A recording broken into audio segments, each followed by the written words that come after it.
비나이다, 비나이다, 비나이다. 내일 제발 선고가 우리가 원하는 대로 나도록 비나이다, 비나이다, 비나이다. 여러분, 제가 오늘 하루 종일 들은 이야기가요. 내일 어떻게 될까요? 내일 어떤 결과 나올까요? 오늘 기도하고 왔어요. 하루 종일 기도합니다. 이야기였습니다. 저도 떨려요. 사실 오늘 방송 준비를 하면서 여러분한테 오늘 여러 가지 설명을 해드려야겠다 생각이 들었습니다. 자, 여러분, 내일 이재명 선고 2시 어떻게 3시. 3시 어떻게 날 거라고 생각하십니까? 여러분이 결과를 적어주세요. 아, 정말로 빌고 있다니까요, 저도. 근데 이런 생각이 들었습니다. 진짜 대법원이 나서서 대한민국을 좀 구해달라.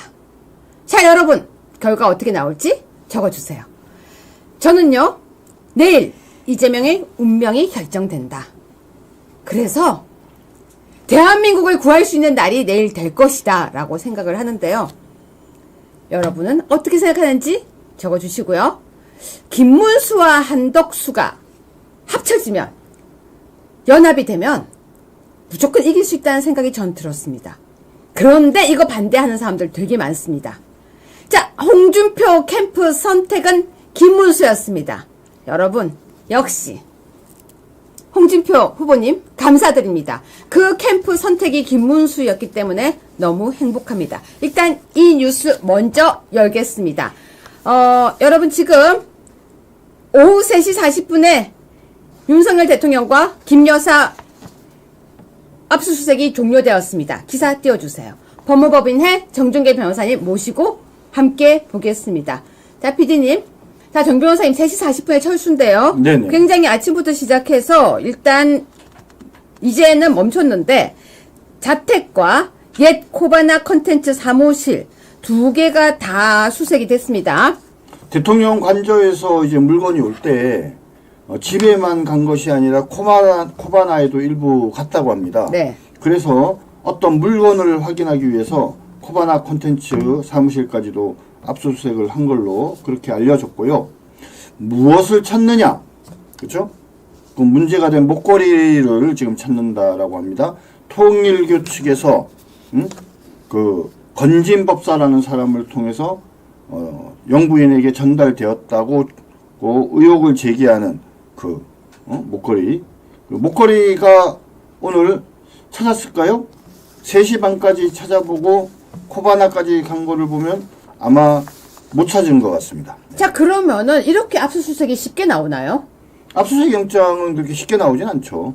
근데 네? 이제 네. 여러 진술 중에 자, 통일교 측에서 6천만 원 상당의 목걸이를 줬다라는 진술은 있잖아요. 네. 그리고 건진법사가 그걸 받았다라고 얘기를 해요. 네. 그런데 받았다라고 하면서 본인이 영부인에게는 전달하지 않고 뭐 본인이 잊어버렸다, 뭐 분실했다 이렇게 얘기를 하고 있는데, 근데 이제 영부인께서 이 해외 순방을 하는 과정에서 좀 당시에 문제가 됐던 어떤 목걸이가 있는데 그 목걸이의 가격이 그죠?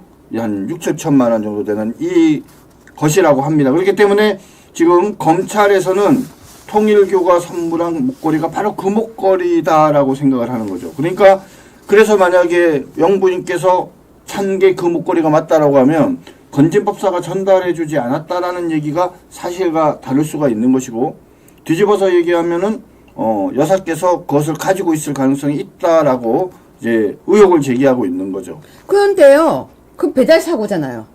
그러니까 건진법사의 얘기대로라면 배달 사고가 맞는데요. 네. 근데 영부인께서 해외를 순방하면서 그 목걸이를 찬 사진이 있지 않습니까? 아니에요. 그 목걸이 아니에요. 그 목걸이가 아니면 문제가 그 없는 목걸이 거죠. 아니에요. 정 변호사님, 그 상표, 목걸이가 네, 남자분이셔서 상표를 몰라서 그러시는데요. 아니, 그러니까 언론에서는, 일부 언론에서는 그게 그거다라고 지금 얘기가 나오고, 당시에 뭐라고 말씀하셨냐면, 산 게 아니라 빌린 거다라고 이야기하셨거든요. 네. 그렇기 때문에 그 목걸이가 맞는지 여부를 확인하려고 하는 겁니다. 지금. 네, 그 목걸이하고 제가 알기로는 트레든가 하는 상표의 목걸이를 선물로 했다고 하고요. 그 목걸이는 제가 이름을 까먹었는데 약간 이렇게 클로버 같은 거 나오는 방클리에프. 아. 네, 그래서 제가 이거는 정확하게 아마 제 얘기가 맞을 거예요. 피디님 혹시 검색되면 보여주세요.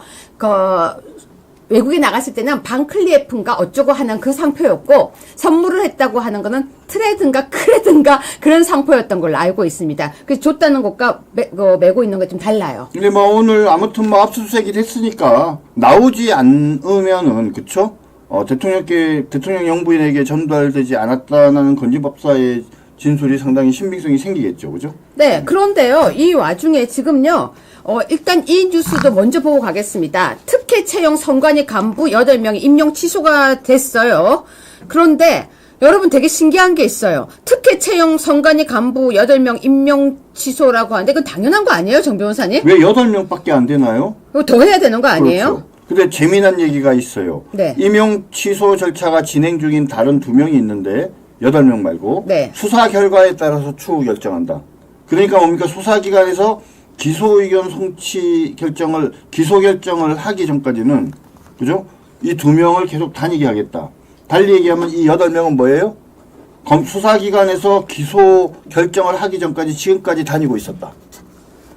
정말 인권이 보장되네요. 네, 아무튼 특혜 채용 8명 임용 취소라고 자랑스럽게 얘기하고 있지만 저는 그렇게 생각하지 않습니다. 아직까지 쟤네 다녔구나. 더 문제는 뭔지 아세요? 지금까지 16명에 대해서 징계 처분이 마무리가 됐대요. 네. 근데 8명만 그만두게 하고 나머지는 그냥 계속 다니게 한다는 거죠.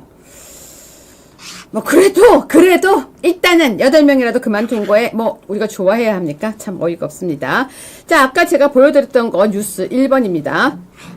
아침부터 윤석열 대통령 부부 사저 압수수색이었는데요. 청탁금지법 위반 수사였습니다. 방금 설명드렸던 내용인데요. 사실은 굉장히 빠르게 수사하고 있습니다. 좀 화가 많이 나는데요. 조금 있다가 이 내용을 다시 설명할 건데요. 2번입니다. 전 이 뉴스 보면서요. 압수수색 할 수 있을 것 같다라고 예상을 했었는데 생각보다 더 빨리 압수수색을 한 것 같아요. 윤인수위 관계자도 휴대전화 바꿨다라고 노큰 뉴스에 나온 걸 보고요. 자, 그런데 3번입니다. 자, 정 변호사님. 네. 윤가 공범 아니다. 충암파 여인형마저 선긋기. 이 내용은 뭘 의미하는 겁니까? 근데 제가 보기에 이거는 제목이랑 내용이랑 전혀 달라요. 자, 여인형 방첩사령관이요. 중앙고등학교 출신으로 윤석열 대통령의 후배인 건 틀림없어요. 공범 혐의를 부인한다는 의미는 뭐냐면요. 자기는 계엄령이 선포된 다음에 이 장관 등을 통해서 지시를 받았다라는 얘기고, 네. 내가 윤 대통령과 사전에 모의한 적이 없다라는 얘기예요. 근데 이게 제목이 왜 선긋기? 뉴스 보세요. JTBC. 예, JTBC인데 저 선긋기의 의미는 뭐냐면 윤과 본인과 전혀 관계가 없는 것처럼 뭐 선을 걷다라는 얘기인데요. 처음부터 계속 이렇게 얘기들을 했고 거의 모든 군인들은 다 이런 상황이에요. 계엄이 돼서 지시를 하니까 거기에 따라서 움직인 건데 이제 그게 결과적으로 뭐 계엄의 공모가 되는지 어쩐지 문제인데, 아니 군인들은 시키니까 시키는 대로 한 건데 그거를 만약에 내란의 공모다 이렇게 얘기를 하면 말입니다. 그러면은 앞으로 그냥 계엄령 선포하면 누가, 그죠? 사실은 군 통수권인 대통령 얘기를 누가 듣겠어요. 자, 시청자 여러분, 심장마비 일으킬 준비하시고요. 열 받아서 옆에다가 침 뱉을 준비도 하시고요. 욕할 준비도 하시고 뉴스 들으세요. 지금부터는 욕 안 하면 비정상이고요. 침 안 뱉으면 비정상이에요. 뿐만이 아니라 발도 굴려도 되고요. 주먹으로 쳐도 돼요. 40번 뉴스입니다. 저 이 뉴스 보고요. 욕했습니다. 40번 뉴스 띄워주세요. 문재인 정치 탄압, 검사들 무더기 고발. 자, 그 다음 41번 문재인의 반격, 공수처의 수사 검사들 직접 고발. 사진 보여주세요. 고발장 문재인. 정 변호사님. 네. 무더기 고발 공수처에. 네. 한 말씀 하소서. 직권남용에 의한 권리행사 방해, 공무상 비밀 누설, 피의사실 공표 혐의로 고발장을 제출했다라고 하는데, 그 문재인 이름으로 직접 냈네요. 네, 문재인 이름이에요. 그런데 자, 7번 또 보여드릴게요. 7번. 이걸 보셔야지 정 변호사님이 설명하면 7번. 네. 공수처에 뇌물수수 혐의 수사, 검사, 고발, 짜맞추기 수사다. 글쎄요. 제가 이거 설명드렸잖아요. 왜 문재인이가 뇌물 수수로 기소가 됐느냐. 특가법 뇌물 수수죠. 제3자 뇌물 취득이 아니라 왜 뇌물 수수로 기소가 됐는지에 대해서 여러분들께 설명을 드렸죠. 어떤 이유에서인지 문재인과 김정숙은요, 딸내미 부부한테 매달 생활비를 지급해야만 하는 사람이에요. 법적으로 아시지 않습니까? 성인인 자기 딸한테 부양 의무가 없잖아요, 기본적으로. 그런데 어떤 이유에서인지 계속적으로 돈을, 생활비를 줘왔다가 결국 여기에, 취직을 하면서 돈을 안 주게 됐잖아요. 그래서 안 주게 됨으로써 얻는 이익이 문재인의 직접 재산상 이익 취득으로 봐서 뇌물수수가 된 거잖아요. 그리고 이렇게 된 이유 중에 핵심은 뭐예요? 민정수석인가 하는 사람을 시켜가지고 거기에 근무하게 만든 정황들이 나타났기 때문이지 않습니까? 그러면 문재인이 해야 될 일은 뭡니까? 다 내가 부덕의소치고 내가 잘못했고 깊이 반성하고 법정에서 하여튼 잘 다퉈보겠습니다. 이렇게 얘기를 해야 되는데요. 아니 방귀 낀 놈이 성을 낸다고 검사들을 갑자기 고발을 하고 말입니다. 짜맞추기 수사 저런 식으로 이야기를 하는 걸 질문 보면 들어왔습니다. 왜 고발이냐고요. 문재인이 하면 고소 아니냐고 방금 질문이 들어왔어요. 아, 이 죄명이 말입니다. 국가적 법익에 관한 것들은 그러니까는 고발이에요. 그러니까 국가적 법익을 침해한 사건은 국가가 피해자인 거거든요. 그러니까 지금 말씀드렸죠? 직권남용 권리행사 방해 등 이런 거는 국가적 법익이기 때문에 문재인이가 피해자가 아니에요. 그러니까 고발이 될 수밖에 없는 거죠. 근데 시청자 여러분 생각보다 욕 안 하시네요. 전 이거 보고 진짜 황당했는데. 이거 보실래요? 6번 뉴스 보실래요? 문재인 정치 탄압 뇌물죄 수사 검사 공수처에 고발.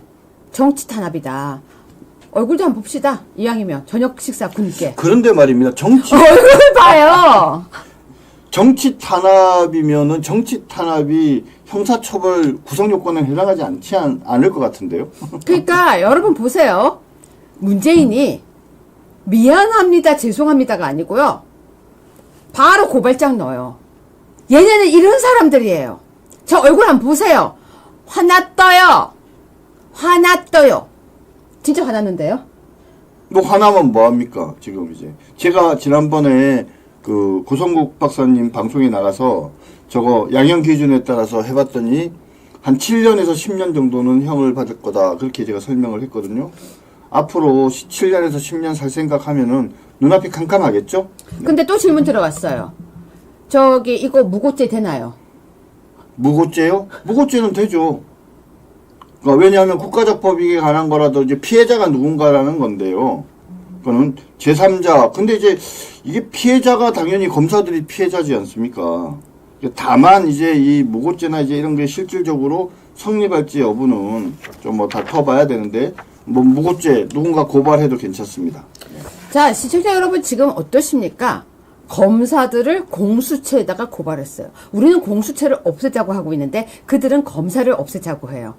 이재명은 공수처의 기능을 더 확대하겠다고 얘기를 하고 있죠. 지금 검찰이 해야 될 일은 오동훈이를 빨리 소환 조사한 다음에 영장을 치는 거라고 이 방송에서 여러 차례에 걸쳐서 말씀드렸습니다. 근데 이거 어떻게 해야 됩니까? 문재인이요. 정말로 부끄러운 줄도 모르고 정신도 못 차리고 지금 이거 이렇게 하고 있는 거 어떻게 해야 될지 전 잘 모르겠습니다. 여러분 어떠십니까? 정치 탄압이라고 그러고 공수처에다 고발을 하면서 짜맞추기 수사라고 하는데요. 부끄러움을 모릅니다. 자, 그런 그들과 싸우는 것이 지금 우리의 현실입니다. 여러분 지금 한덕수 총리가 어쨌거나 지금 출마를 하려고 하는데요. 자, 4번 한번 먼저 보고 가겠습니다. 송영길은요.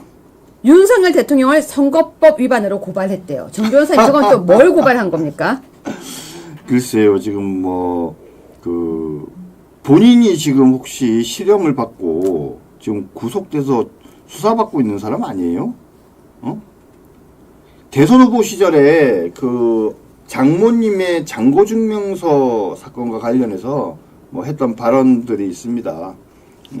거기에 대해서 저기 그 허위사실 공표로 고발을 한 거죠. 그 다음에 또 그 김기현 의원을 당선시키기 위해서 뭐 개입했다 뭐 이런 부분들에 대해서도 별도로 직권남용 등으로 아마 고발을 한 것 같은데요. 뭐 송영길 우리 그 대표가 변호사 출신이죠. 연수원으로는 저보다 한 기 후배입니다. 제가 알고 있기로는 김재원 전 최고위원이랑 연수원 동기고 저보다 1년 후배로 알고 있죠. 나이는 저보다 좀 몇 살 많은데 어느 순간부터 뭐 소나무당 만들고 그러면서 그쵸 좀 아주 안타까운 행동들을 많이 보이는 것 같습니다. 네, 그런데요. 5번 뉴스 보시면 또 안타깝습니다. 한덕수 총리는 출마 전에 벌써 수사가 시작됐대요. 정 변호사님.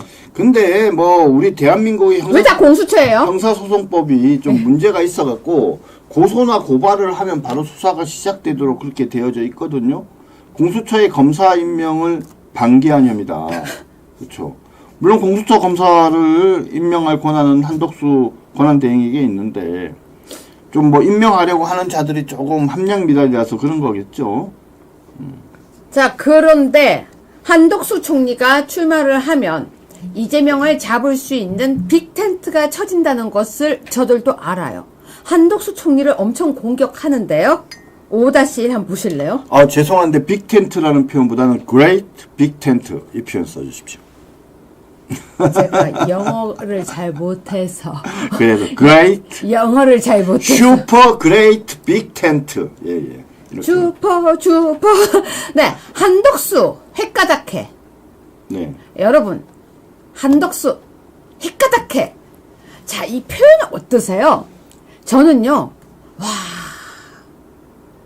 참 어떻게 저런 표현을 쓸까?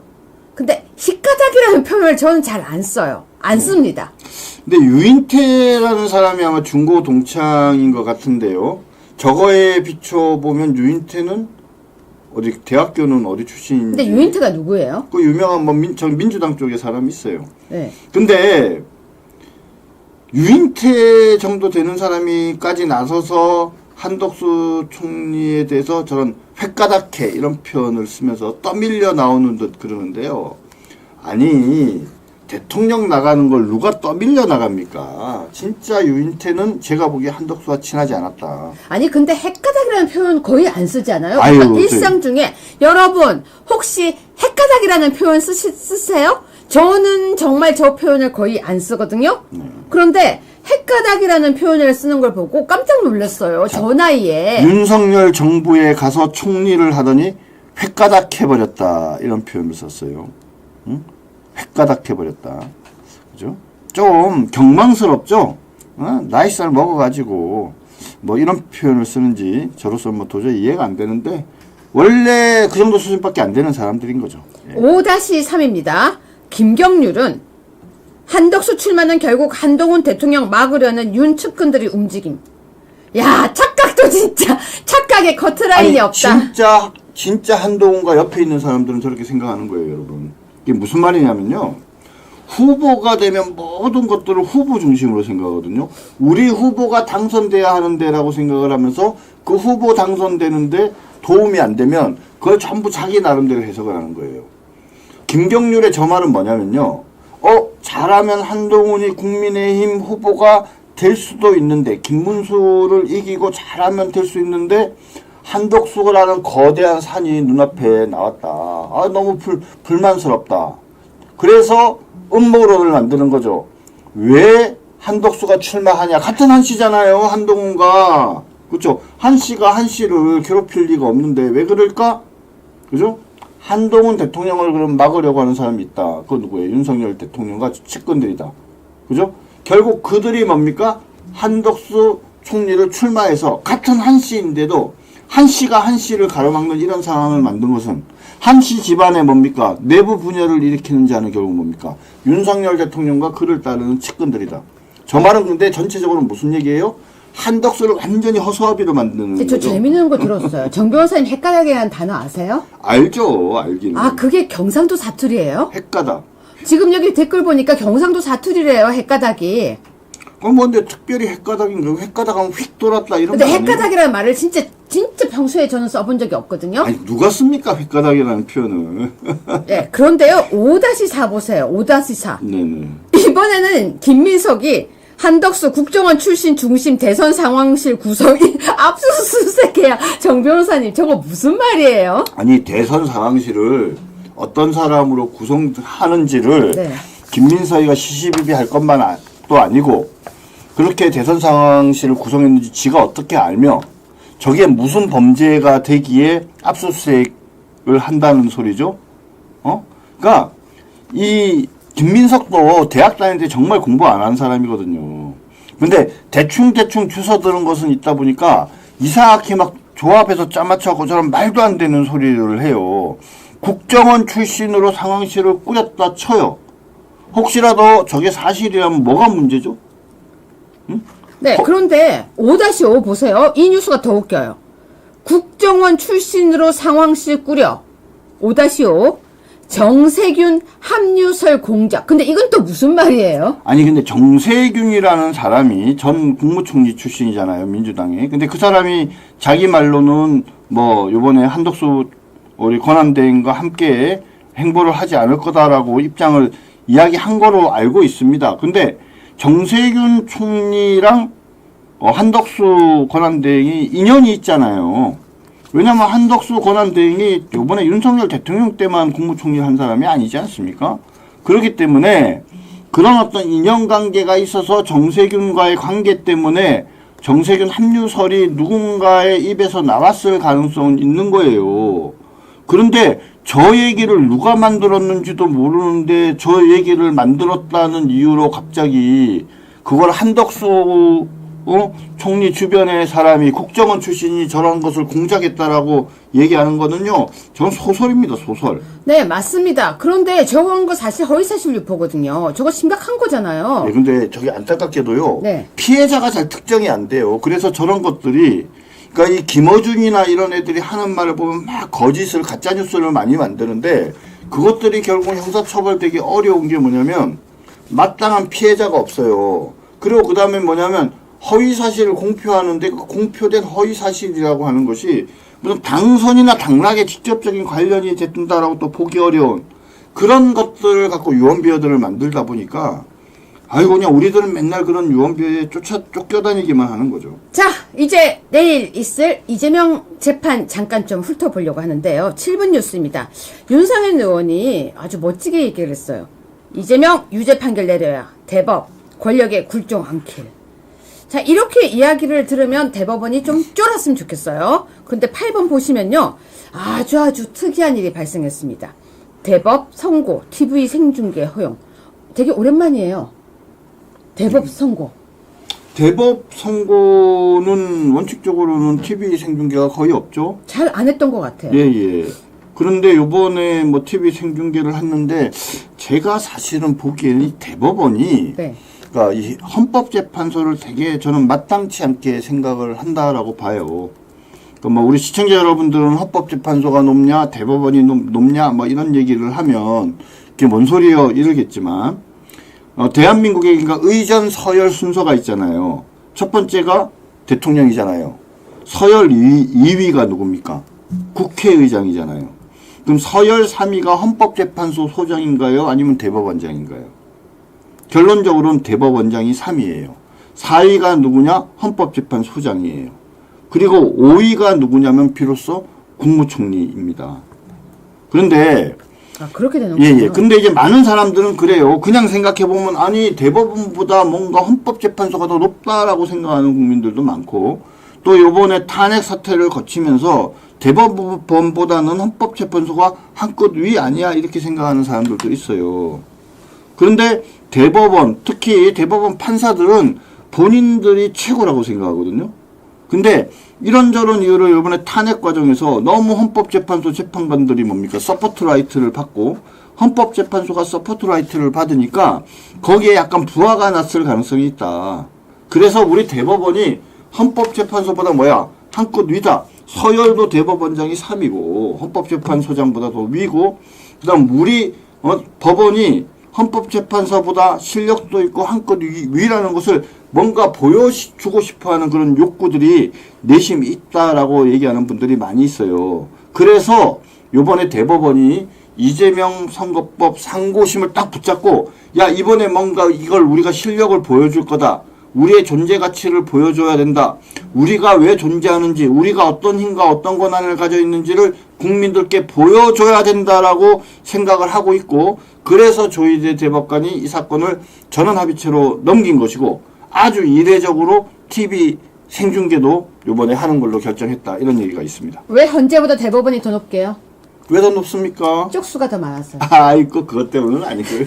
아, 원래 쪽수 많으면 이기는 거예요. 쪽수 얘기하면 좀 그렇고요. 왜요? 여러분, 쪽수가 더 많아서 높은 거 아니에요? 네. 자, 지금 댓글 잠시 봤습니다. 댓글 잠시 봤는데, 요한카가 요한카 센터였군요. 저는 사실 엊그젠가 요한카가 뭐지? 궁금했었는데, 요한카 센터. 어느 지역에 있습니까? 이름이 참 이쁩니다. 네, 그리고, 오파이 자랑 아투라고 이야기해 주셔서 너무 감사합니다.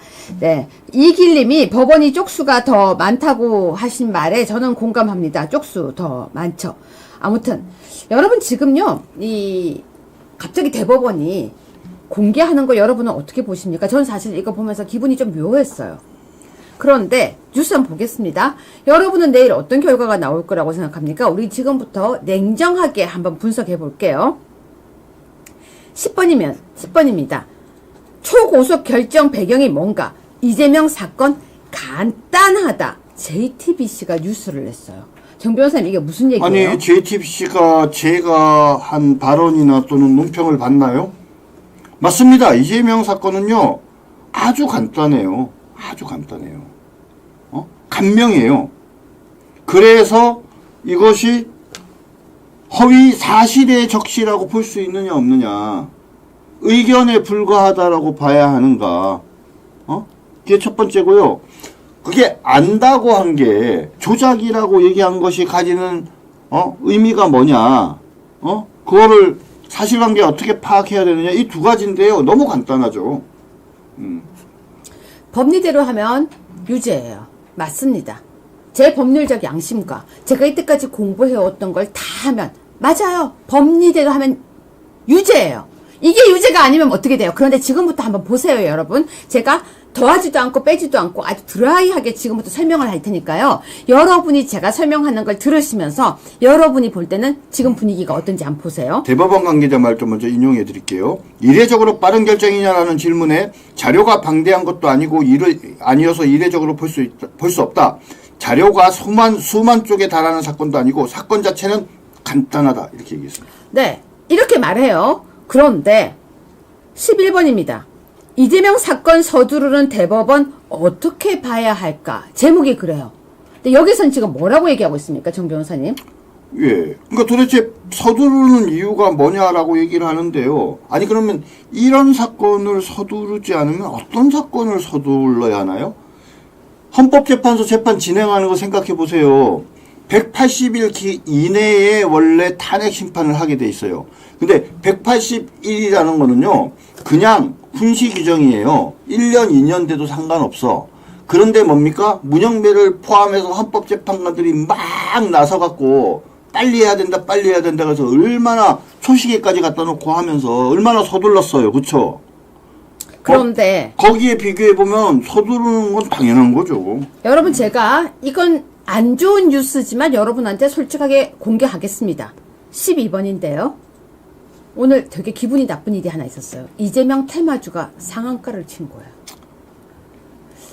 이게 주식시장을 보면요. 눈에 보이는 흐름이 있어요. 얼마 전에 지난번 대법원 항소심인가 그 대통령인가요? 그때도요. 항소심 그때도 갑자기 막 상한가를 쳤죠. 네. 그리고 오늘 홍준표 주식을 보면은 마이너스 몇십 프로, 그러니까 많이 빠졌어요.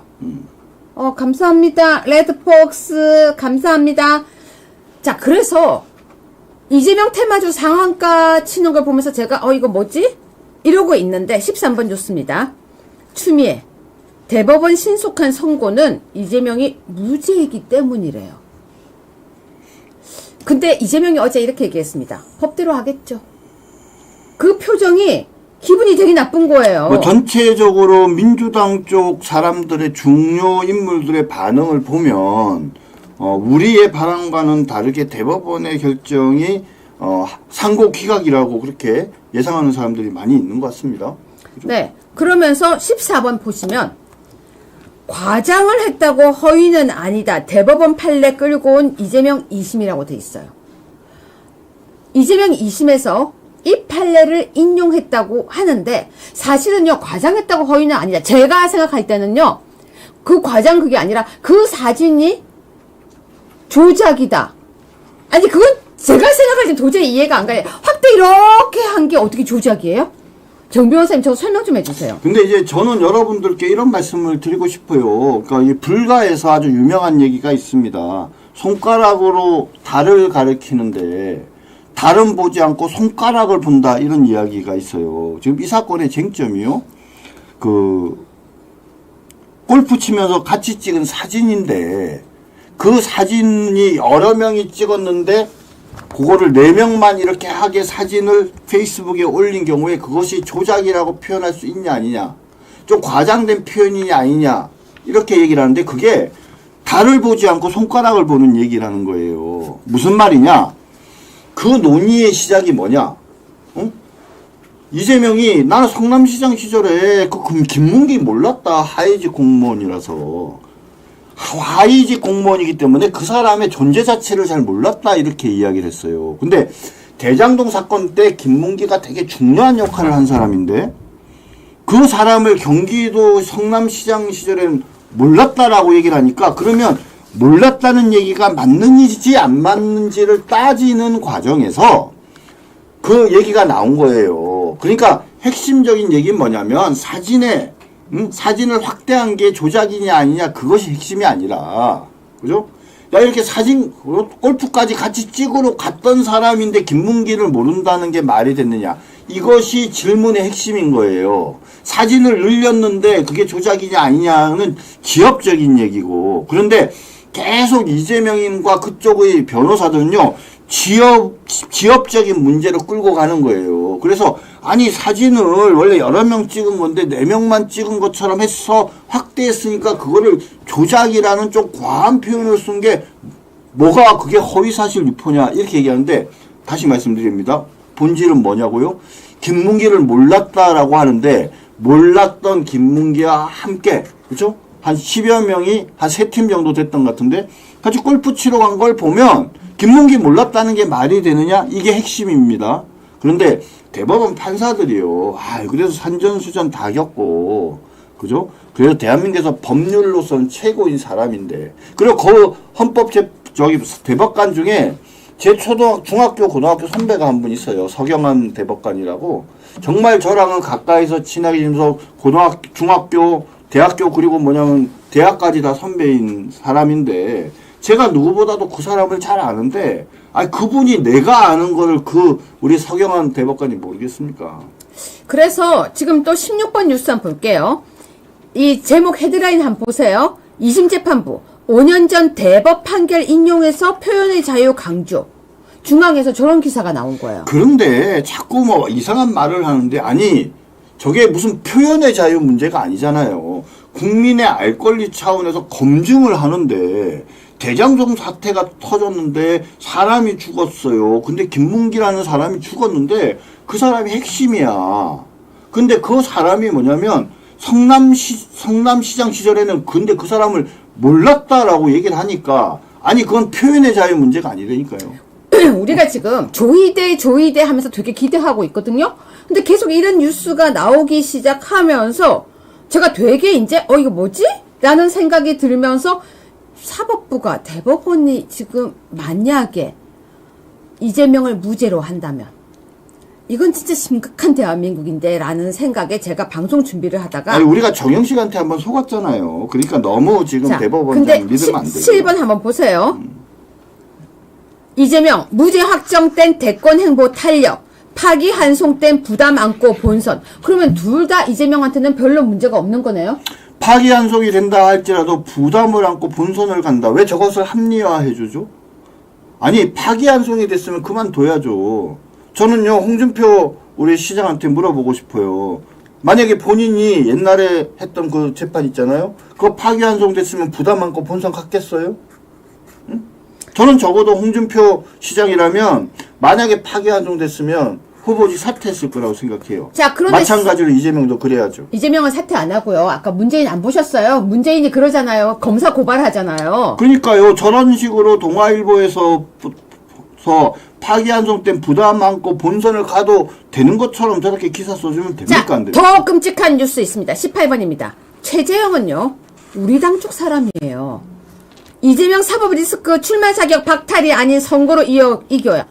출마 자격 박탈하지 말래요, 정 변호사님. 그러니까 말씀드려요. 참. 그러니까 지 혼자 똑똑하고 지 혼자 멋있는 척 하려다가 결국은 뭡니까? 우리 보수우파를 망치는 사람이 너무 많고 그게 멋있는 보수우파 정치인의 모습이라고 생각하는 것 자체가 저는 매우 잘못됐다라고 보거든요. 자, 19번 보실래요? 보수의 책사가 선대위원장, 친문이 김경수 영입, 비명계 복잡한 속내. 무슨 말이냐면요. 여러분 보세요. 20번입니다. 보수 원로 이석연이 선대위원장에 합류하고 정 변호사님. 네. 이석연이 왜 보수 원로예요? 그래서 잘 모르겠어요. 아니 저 사람이 왜 보수 원로인지도 저는 잘 모르겠지만 이석연은 뭐 사실은 정치를 했던 사람도 아니고 그리고 그 사람은 속칭 말하는 1호 헌법재판소 연구관이잖아요. 네. 그러니까는 사법연수원을 졸업한 변호사가 중에 1호로 거기 재판연구관으로 가서 뭐 유명해진 사람인데 사실은 그 이상도 그 이하도 아니에요. 제가 알고 있는 뭡니까 재판소 연구원 2번이 황도수 교수라는 사람이거든요. 네, 건국대학교에. 네. 아니 그게 그런 사람이 무슨 보수의 원로예요. 한 번도 정치를 해본 적도 없는 사람이. 자 21번입니다. 이재명이요 이상한 행동을 합니다. 우클릭 행보. 이재명이 우클릭 행보를 하고 있어요. 네, 저는요 이재명의 우클릭 행보는 지네들 나름대로는 되게 의미 있는 소송 전략이라고 봐요. 그러니까 저기에 쏘가 넘어가는 사람들이 이제 있겠죠 일부는 그렇죠. 근데 이제 저기에 쏘가 넘어가면 안 되는 거죠 우리가 거꾸로.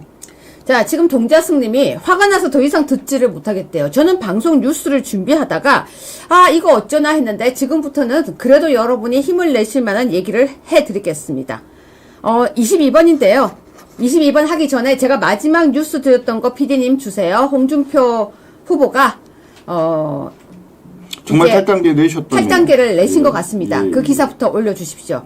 홍준표 후보께서 정계 은퇴 선언하고 국민의힘 탈당계를 제출했다고 합니다. 정 변호사님 저 기사 좀 읽어주세요. 너무 안타깝습니다. 저는 뭐 어제도 말씀드렸고 또 김문수 장관도 어제 하신 것 같아요. 아직 그때가 아니다라고 얘기했는데 홍준표 우리 시장이 정계 은퇴 선언은 저는 이번 대선 끝나고 나서 선언해도 늦지 않는다라고 생각을 했고 그래서 국민의힘 탈당계를 제출할 때가 아니라고 어제 간곡히 말씀드렸는데도 불구하고 홍준표 시장께서 그냥 탈당계를 제출해 버렸다 그러니까 너무 안타깝습니다. 네, 근데 22번 보시면요. 그 마음이 느껴집니다. 정계 은퇴 선언 홍준표 정치 계속하다가 취해지겠다.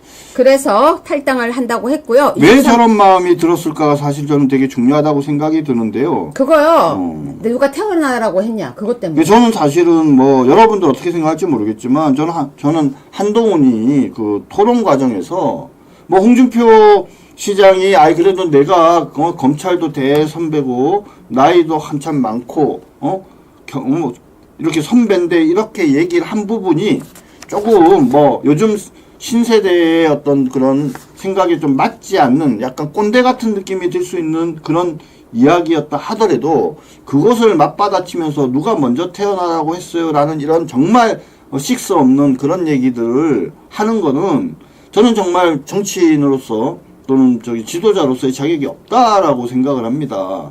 어떻게 그런 식으로 누가 먼저 태어나라고 했어요 이렇게 대답을 합니까? 저는요 진짜 홍준표 우리 시장께서 그렇게까지 정말 호되게 한동훈한테 당하고 나니까 정말 정치 계속하다가는 추해지겠다 저런 말씀을 하시게 된 것 같고 사실 요번에 그 충격으로 정계 은퇴를 선언하고 탈당하게 되신 게 아닌가라는 생각까지 합니다. 네, 저는 좀 아쉬웠던 게요. 정말로 이거 이번에 선거 결과 좀 이상하다라고 지적 좀 하셨으면이라고 생각이 들었었거든요. 왜냐면 이거 본인이 당사자니까 이거 왜 내가 탈락이냐 하고 좀 해주길 바랬었는데 아무튼 되게 아쉽고요. 23번 보시면요. 나경원 의원이 홍준표 은퇴 소식에 헌신의 정치 보인 선배님 모두가 기억하겠습니다. 라고 이야기를 하셨습니다. 그리고 24번 보여드리겠습니다. 저는 오늘 홍준표 이제 후보가 이거 제 욕심이에요. 김문수 후보를 지지합니다. 라고 해주셨으면 얼마나 좋았을까라고 솔직히 생각을 했었어요.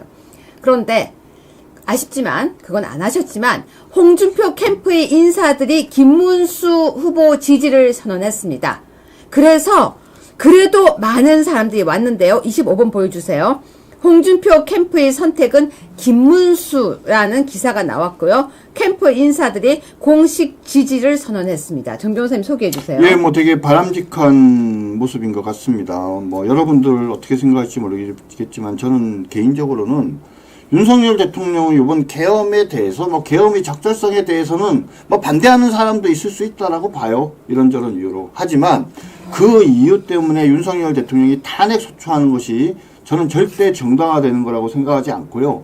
윤석열 대통령이 탄핵 소추돼서 탄핵당하게 된 핵심은 여전히 민주당 사람들이 아니고 거기에 부안해동에서 탄핵 소추에 동의한 자들이라고 생각합니다. 그들이 200석을 못 갖고 있는데 200석이 넘게 됐고요. 거기에 동조한 사람들이 누구 때문에 동조했느냐. 개인적으로 뭐 안철수 같은 경우에는 차기 소식껏 한 사람도 물론 있겠지만 대부분의 당시에 동의했던 사람은 한동훈의 영향을 받아서 동의를 했던 사람들이기 때문에 현재 이런 말도 안 되는 대선의 국면을 만든 부분에 대해서 누구보다도 가장 큰 책임이 있는 게 저는 한동훈이라고 생각을 하고요. 그런 측면에서 한동훈은 이번에 출마해서는 안 된다라고 생각을 합니다. 그리고 그의 본인이 스스로 뭐 당당하다고 또 옳았다고 얘기를 하면서 출마를 했으니 우리 보수우파 국민들이 표로서 응징을 해야 된다라고 생각을 하는데 그러려면 당연히 홍준표를 지지했던 우리 국민들과 또 사람들이 김문수 우리 장관에게 힘을 실어주는 건 너무나도 당연하다고 생각을 합니다. 네, 그런데 그 와중에 27번입니다. 한동훈은 김문수는 15년 선거마다 대패. 난 합리 상식으로 중도 우위. 저는요. 제가 한동훈하고 나이가 동갑인데요. 왜 한동훈이 하는 말을 못 알아듣겠죠? 나는 합리와 상식적으로 중도 우위. 저게 무슨 말인지를 모르겠어요. 아니 중도 우위. 뭐 그러면 중도에서 우쪽이면은 뭐예요, 정 변호사님? 그러게 말입니다. 중도 우위. 저는 갑자기 김황식 총리가 생각이 납니다. 네. 김황식 총리가 자기는 좌도 우도 아니고 중도 접하라는 표현을 썼어요. 중도 접하. 그건 또 뭐예요? 아래로.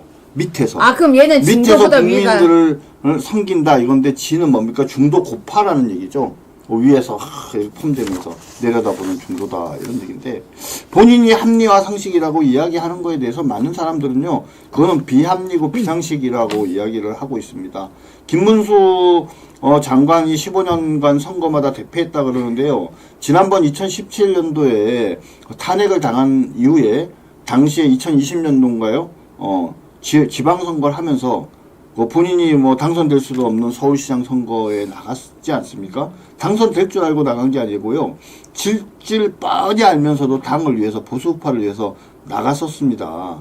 그런 대승적인 마음이나 이런 거는 생각지도 않고 말입니다. 결과만을 가지고 15년 선거마다 대패 저런 식으로 얘기하는 한동훈한테 한마디 해야 되겠네요. 지난 총선 누구 때문에 졌어요? 한동훈이가 당시에 비대위원장 아니었으면 한동훈이가 공천에 깊숙이 관여하지 않았으면요. 108석밖에 못 받는 그런 대패는 절대 하지 않았다라고 자신 있게 말씀드릴 수 있습니다. 자, 28번입니다. 나경원 의원께서 김문수 지지에 나섰습니다. 되게 보기 좋은 모습이었어요. 왜냐면 본인도 힘드셨을 텐데 그래도 김문수를 지지하는 모습을 보여줌으로써 국민의힘에서 어른의 모습을 보여줬죠. 그래서 아쉬운 것이 우리 홍 후보도 좀 지지하고 들어가셨으면 우리가 얼마나 오늘 기뻐했겠습니까? 29번입니다. 이 와중에 또 있습니다. 우리들이 알고 있는 저 아이는 역시나 똑같은 말을 합니다. 1 더하기 1은 2? 묻지마 단일화 생각 없어. 야, 그러니까 한덕수, 김문수 단일화 이런 거 하지 마. 1 더하기 1은 2가 아니야. 그럼 뭔데? 1 더하기 1은 2가 아니고 뭔데? 정 변호사님, 쟤 정말 지가 아인슈타인이에요? 근데 저는 저 이준석의 저 얘기를 들으면서, 단일화 하겠구나라는 생각이 드네요. 왜요? 자기 몸값을 최대한으로 높여가지고 결국은 자기를 팔려고 한다. 네. 사실 지금 이준석의 고민은 뭐냐면요. 홍준표가 후보가 되면 홍준표와 단일화 하면서 최연소 총리를 맡는 게 자신의 꿈이었다라고 생각을 합니다. 그런데 홍준표가 날아가고 나니까 그 꿈이 사라져 버렸잖아요. 그러니까 저 말은 뭐냐면 묻지마 단일화가 아니라 묻는 단일화가 되면은 생각이 있다 그 얘기잖아요. 자, 그러면 이준석이 생각하는 묻는 단일화는 뭐냐? 나를 국무총리로, 나를 총리로 인정해주는, 그죠? 자기를 총리로 써주는 사람이라면 자기가 단일화하겠다 그 얘기예요 지금. 그러면서 뭐라고 하냐면요. 30번입니다. 홍준표 탈락은 국힘 경선의 실패, 홀로 던져진 기분. 남의 당 걱정도 엄청 하고 있죠. 왜 홀로 던져진 기분이겠어요? 우리 저기 홍준표 시장이 파이팅 해가지고 양강에 들고 나중에 후보가 되면 아까도 말씀드렸지만 뭡니까? 그러면 단일화를 명분으로 해가지고 본인이 국무총리가 되는 아주 멋진 꿈을 꾸고 있었던 거죠, 이준석은. 근데 홀로 던져진 기분이 들겠죠. 왜? 국무총리의 꿈이 날아간 거예요, 지금. 앉아갖고 봉이 김선달처럼 난 단일화 절대 안 해 막 이러면서 품재다가 마지막에 극적으로 대한민국과 자유민주주의를 위해서 이 한 몸 희생했습니다라고 하면서 자기 몸값을 올려가지고 국무총리가 되려고 생각을 했었는데 갑자기 날아가고 나니까 김문수가 이준석을 국무총리 제안을 하겠습니까? 한덕수 총리가 이준석한테 국무총리 제안을 하겠습니까? 홀로 내팽겨쳐진 기분이겠죠. 근데 여러분, 대통령 후보 참 마음에 안 들지 않아요? 대한민국의 대통령 후보가 진짜 이 정도밖에 없다는 거. 여러분은 보시면 어떻습니까? 아무튼 지금 이준석까지 대통령 후보라고 나오니까 TV를 끄고 싶다라고 하는 분들 많으시더라고요. 자, 32번인데요. 이 32번 뉴스를 보면요. 되게 웃긴 뉴스예요. 왜냐면 2대1이에요. 2대1은 저는 그렇게 나쁘게 안 봤던 뉴스인데요. 은퇴 선언 홍준표 13년 전과 판박이 번복 어게인. 저는요 어게인만 보면 되게 좋아하거든요. 왜냐면 윤 어게인인 줄 알아요. 근데 번복 어게인. 자, 여러분 이제 은퇴하시고 그리고 우리가 탈당계도 내고 들어가시는 홍준표 전 시장님에게 저런 기사는 좀 안 냈으면 좋겠습니다.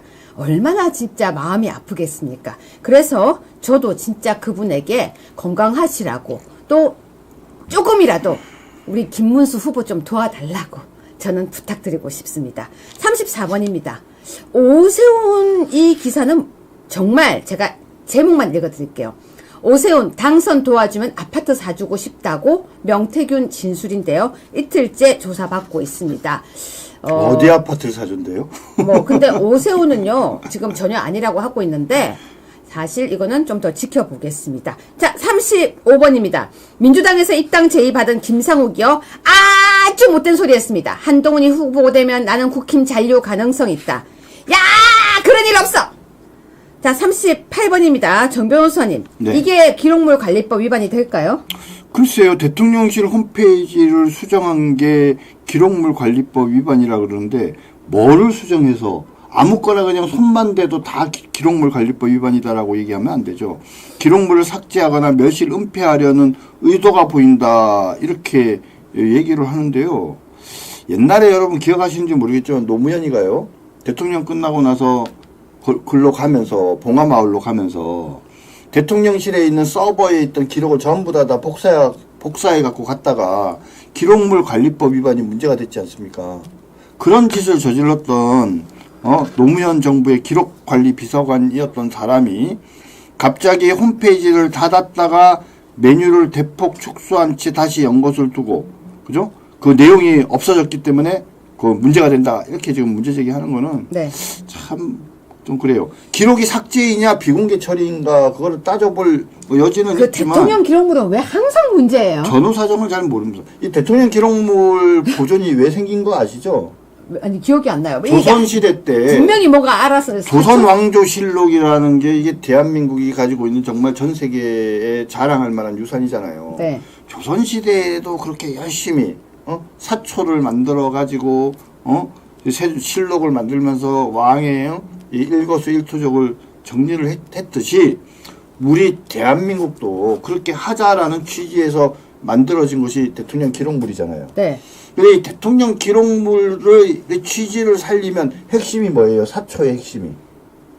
왕도 못 본다 그거 아닙니까? 저희가 이쪽으로 기록물로 글을 쓴 적이 있었어요. 바로 NNL 쪽으로 글을 썼었어요. 네네. 그때도 대통령 기록물 문제가 됐었거든요. 네. 아무튼 대통령 기록물로 이 부분까지 난리를 치고 있는데 댓글 하나 제가 말씀드릴게요. 아까 어떤 분이 유여해 교수님은 홍준표랑 구원이 많잖아요. 그러는데 근데요. 저 1대1 토론할 때 홍 후보 응원했어요. 한동훈 응원 안 하고 홍 후보 응원했어요. 그거 제가 봤어요. 제가요. 아우 그때 이 말 해야 돼. 아우 이러면서 제가 저 홍 후보 응원했습니다. 어머나 아투TV 자동차 정비소 광고도 받아요. 받습니다. 우리 아투에서는요 모든 광고를 다 받습니다. 자 제가 이 뉴스 보면서요 이상하다. 김어준을 왜 이렇게 터는 뉴스가 나왔을까. 37번 뉴스 정 변호사님 깔끔하게 설명 좀 해주세요. 아까도 말씀드렸지만 김어준으로 상징되는 이 좌파들이 의혹을 제기하는 방식입니다. 원래 의혹의 제기의 핵심은 뭡니까? 팩트를, 사실을 가지고 문제를 삼아야 되잖아요. 근데 그게 아니에요. 만약에 뭐뭐라면, 그죠? 가설을 제기하고 그 가설로 제기한 사실이 사실인지 여부에 대해서 검증을 하지 않고 확실하지도 않아요.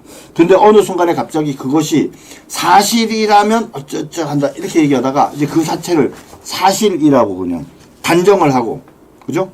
그러고 나서 뭡니까? 여러 가지 이제 거기에 관련된 뭐 제보를 받고, 막 얘기를 한 다음에 그것이 사실임을 전제로 그런데 이런 제보도 들어왔습니다. 그러면서 뭡니까? 이제 판을 막 늘리죠. 그러면 이제 다시 사람들이 지금 하는 거예요. 근데 맨 처음에 만약에 그것이 사실이라면 그랬는데 그게 사실 맞아요, 안 맞아요? 라고 물어보면 뭡니까? 지금 상황이 어떤데 그게 사실인지 아닌지 물어봐라면서 검증을 차단해버리는 거죠. 그죠? 이 한마디로 얘기하면 뭡니까? 뻥튀기도 이렇게 튀기진 않죠. 왜? 뻥튀기도 튀길 때는 어떻게 해요? 맨 처음에 뻥튀기의 시작이 되는 그거는 있잖아요. 쌀. 그렇죠. 쌀은 있고, 그 다음에 뻥 튀기는 거니까 쌀은 있어야 되잖아요. 근데 쌀이 없어. 근데 뻥 튀겨져. 이게 말이 되냐 이거죠. 네, 시청자 여러분 지금요 오늘 윤석열 대통령 사저가 압수수색을 당하고 또 문재인이 검사들을 고발하고 이런 와중에 내일 이재명의 재판 선고가 있습니다. 오후 3시입니다. 네, 사실 저도 정말 요즘 오늘 저녁 밤 10시에는요 우리 김문수 후보님과 한동훈의 토론이 있습니다. 머리가 너무 지끈지끈해요. 한동훈이 깨쭉깨쭉 하면은 그걸 갖다가 김문수 후보님이 좀 탁탁 해줬으면 좋겠는데 점잖으신 분들이 그걸 못하는 거예요. 제가 대신 좀 올라가고 싶어요. 대신 올라가가지고요 한동훈이 만약에 누가 먼저 태어라고 했나요? 하니까 네가 하지 않았니? 난 네가 하는 말 듣고 태어났는데 이러면서 저도 같이 해주고 싶어요.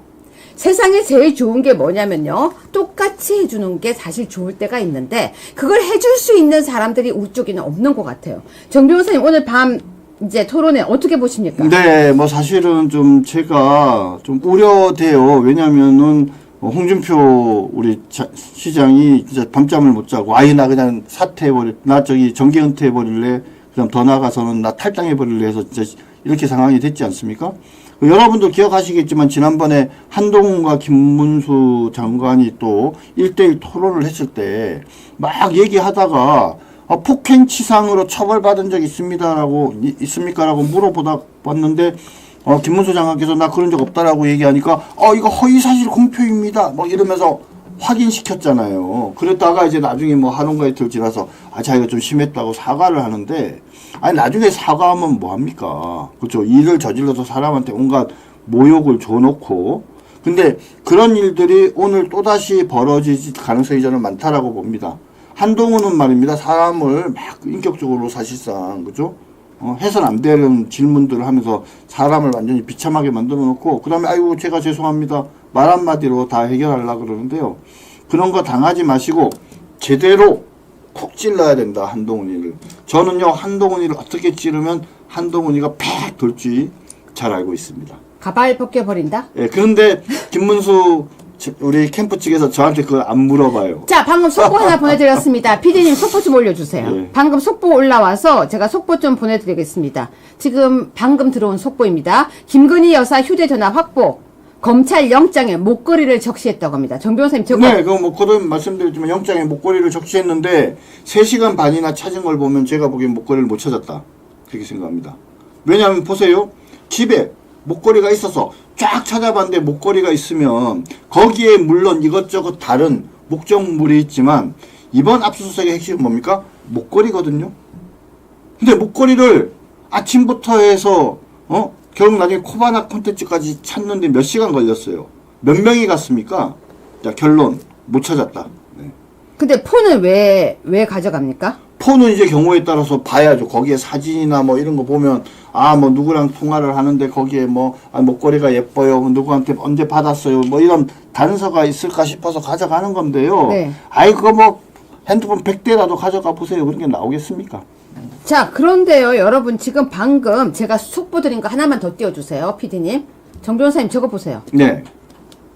재판에 특혜 사라진다, 지하 통로 불어, 이제 앞으로 왔다 갔다 하면서 하라는 얘기죠. 그렇습니다. 근데 저는요, 저거 나쁘지 않다고 봐요. 윤석열 대통령께서 당당하니까 오히려 언론과, 그렇죠? 그러니까 좌파 국민들을 향해서 그들이 꼭지가 꽉 돌도록, 그죠? 당당한 모습 보여주시고, 그리고 또 우리 윤석열 대통령을 지지하는 우리 보수파 국민들을 보면 따뜻하게 안아주시고 악수하시고 환하게 또 웃는 모습 보여주셨으면 좋겠습니다. 근데 이럴 때는 제가 뭐라고 댓글을 써야 될지 모르겠어요. 까치님 무슨 말인지 이해가 가게 좀 해주세요. 팩트 좀 하세요. 거짓말 좀 그만하고 윤 대통령 복귀했네 집으로. 저희가 윤 대통령 집에 안 갔다고 했나요? 그러게 좀 무슨 아니 말이에요? 지금 무슨 말인지 지금 잘 모르겠어요. 그러니까 제가 오해했으면 바르게, 그러니까 무슨 말인지 좀 적어주세요. 저희는 거짓말을 하지 않았습니다. 갑자기 이렇게 쓰니까 계속 저희가 김어준이 쓴 줄 알았어요. 저 거의 김어준 수법인데요. 팩트 좀 말하세요. 그 뭐 거짓을 얘기했습니까? 그죠? 거짓말 그만하고 팩트 좀 말하세요 이러니까 거짓말을 얘기했는데 뭘 거짓말했다는 건지 얘기도 안 해요. 그죠? 네. 저거를 전제 사실로 정준길과 유해는 방송을 하면서 거짓말을 한다, 이제 이렇게 가는 거죠. 근데 여러분 되게 궁금한 게 있는데요. 왜 이렇게 한동훈은 문자를 많이 보내요? 이렇게 문자 보내도 되는 거예요? 한동훈 문자는 지금 제가 보기에는 이제 민주당 쪽에서 증거를 확보하고 있는 걸로 알고 있습니다. 몇 차례를 보냈는지 확인을 하면 그때 함께 보낸 건 금세 수사하면 나오거든요. 그래서 계산을 해보면 아마도 공직선거법 위반으로 형사처벌을 받을 가능성이 높다. 그러면 이렇게 얘기하겠죠. 그거 내가 보낸 거 아닌데, 이제 그렇게 얘기하겠죠. 네, 정 변호사님 짧게 멘트 해주세요. 내일 5월 1일 날 오후 3시에 이재명에 대한 대법원 판결이 선고됩니다. 근데 제가 여러 차례 여러분들께 말씀드렸습니다. 뭐 파기 재판하면 제일 좋겠죠? 파기 환송되면 뭐 좀 아쉽지만 그래도 견딜만 하죠? 근데 만약에 기각이 되더라도 결코 실망하지 마십시오. 이번 선거의 핵심은 뭡니까? 단일화입니다. 단일화를 어떻게 해내느냐, 그죠?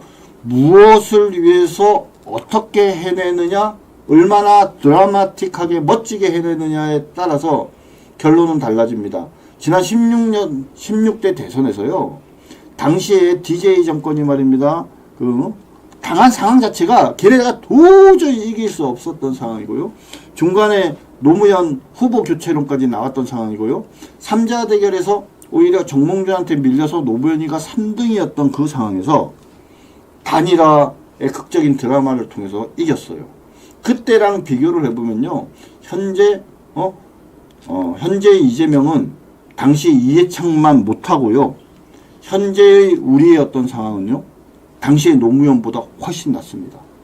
상황이 이름에도 불구하고 우리가 제대로 단일화를 못해갖고 이재명을 당선시킨다면은 대한민국의 미래는 없는 거고, 뒤집어서 얘기하면 우리가 충분히 그런 상황을 만들 수 있다라고 저는 확신하고요. 또 저와 같은 생각을 가진 많은 분들이 보이지 않는 곳에서 열심히 희망을 만들어 가고 있으니까 여러분들 걱정하지 마십시오. 여러분, 제가 전화가 한 통이 왔어요. 그래서 이제 여보세요 하고 받았는데, 안녕하세요, 한동훈입니다. 우리는 이겼습니다.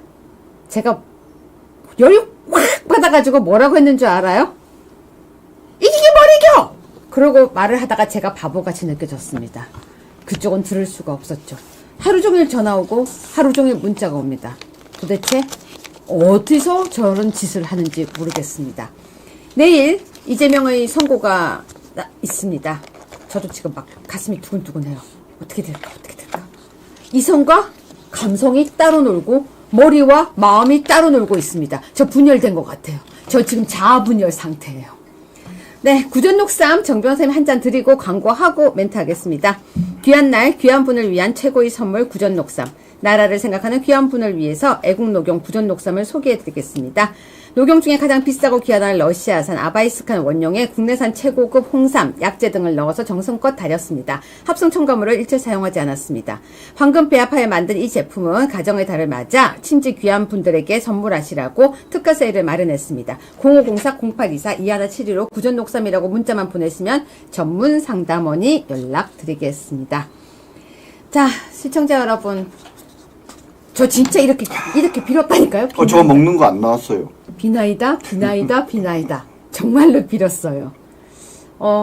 진짜 하늘이 대한민국을 지켰으면 좋겠고, 조희대 대법관과 모든 대법관들이 정말로 우리의 염원을 들었으면 좋겠고, 내일 3시에 박이 자판이 돼서 이재명을 어떻게 한다 했으면 좋겠습니다.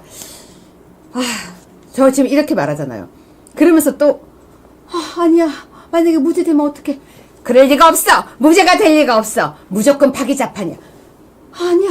무죄가 되면 어떡해. 아니야. 그럴 리가 없어. 이건 분열 맞죠? 네, 시청자 여러분. 내일부터 연휴가 시작되는데요. 그래도 출근하시는 분들, 저희는 출근 다 하고요. 그 다음날도 출근하고요. 연휴가 아닌 사람들도 많습니다. 두근두근 해요. 네. 법무법인회 정준길 변호사님, 그리고 우리 박경여님, 그리고 우리 또 많은 시청자분들 저와 함께 기도해요. 비나이다. 네, 오늘 승주 기자님 고생하셨습니다. 여러분 기도 꼭 하고 주무세요. 내일 뵙겠습니다.